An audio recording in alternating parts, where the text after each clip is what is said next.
Hello అండి, అందరూ ఎలా ఉన్నారు? నేను బాగున్నా, మీరు బాగున్నారని అనుకుంటున్నాను. చాలామంది అంటే చాలామంది నన్ను ఎప్పుడూ ఒక క్వశ్చన్ అడుగుతారు. ఎక్కడ చూసినా మా పాపనైతే, మీ పాప హెయిర్కి ఏంటి రాస్తున్నారండి, ఎంత లాంగ్ ఉంటుంది, ఎంత థిక్గా ఉంటుంది, ఎంత బ్లాక్గా ఉంటుంది అని.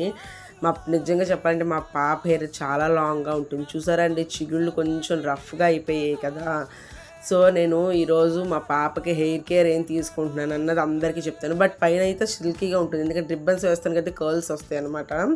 సో పదండి, ఏం లేదండి, ఒక 5-6 ఉల్లిపాయలు ఉంటాయి కదండి, దాన్ని పీల్ చేసుకొని ఇలా ముక్కలుగా కోసుకొని, మందారాకులు ఉంటాయి కదండి, అవి ఒక 10 మందార పువ్వులు, మనం చెట్టుకి చూడండి దేవుడికి పెట్టిన పువ్వులు వాడిపోయి ఉంటాయి కదండి, అవి తీసుకుని దగ్గర పెట్టుకుని, ఆ మందార పువ్వులో 10, ఆకులో 10, పువ్వులో 10 తీసుకొని అందులో వేసుకుంటాను అనమాట. ఆనియన్స్, మెయిన్ ఇంగ్రీడియంట్ బెండకాయ అండి. చాలా ఇదేంటి బెండకాయలు వేసుకోవచ్చు, కానీ బెండకాయలు ఉన్న జిగురుతనము హెయిర్ అన్నది సిల్క్ చేస్తున్నాను. పిల్లలకి రిబ్బన్లు వేసి వేసి వేసి ఏంటంటే వాళ్ళ హెయిర్ రఫ్ అయిపోతుంది బాగాని.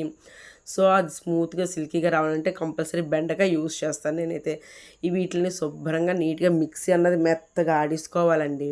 మనం ఎప్పుడు కూడా పిల్లలకి ఏదైనా హెయిర్ కేర్ తీసుకున్నప్పుడు కదండి, షాంపూ మస్ట్ అండ్ షుడ్గా చాలామంది పెడతారు కదండి.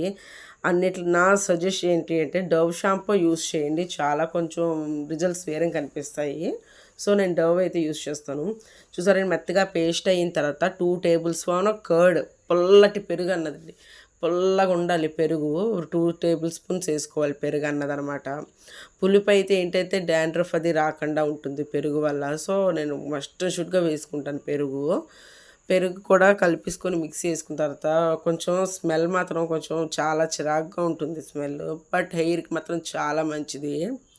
చూసారా అండి, ఎంత సిల్కీగా కనిపిస్తుందో, స్మూత్ పేస్ట్ అయింది కదా. చాలా అంటే చాలా హెల్త్కి, మనకి హెయిర్ హెల్త్కి చాలా మంచిదండి ఇదన్నమాట. గ్రోతింగ్ బాగుంటుంది, హెయిర్ థిక్నెస్ వస్తుంది. ఇక్కడ నాకు నేనే వీడియో తీయాలి కాబట్టి కొంచెం కెమెరా అడ్జస్ట్ చేసి పెడుతున్నాను. చూసారంటే ఇలా పాయిల్ అంటే పాపిడి తీసుకుంటూ తీసుకుంటూ, చూసారండి నేను ఆల్రెడీ మా పాపకి పాపిడ తీసాను అనమాట. మా పాపది హెయిర్ ఎంత ఒత్తుగా ఉంటుందంటేనండి, ఒక పక్కన దూతుండే ఇంకో పక్కన హెయిర్ పడిపోతుంది.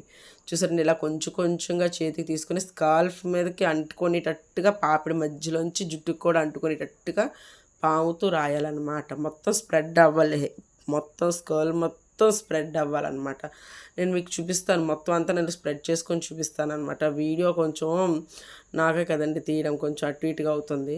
చూసారండి, నేను మొత్తం క్లీన్ చేసి ఇలా క్లిప్ అన్నది పెట్టేశాను. వాష్ చేసిన తర్వాత హెయిర్ ఎలాగున్నది వీడియో తర్వాత చేసి పెడతాను. నచ్చితే లైక్ చేయండి, షేర్ చేయండి, సబ్స్క్రైబ్ చేయడం మాత్రం మర్చిపోకండి. ఇలా పెట్టుకొని మినిమం ఒక 1.5 అవర్ మాత్రం కంపల్సరీగా ఉంచాలండి. 1.5 అవర్ మాత్రం ఉంచాలి.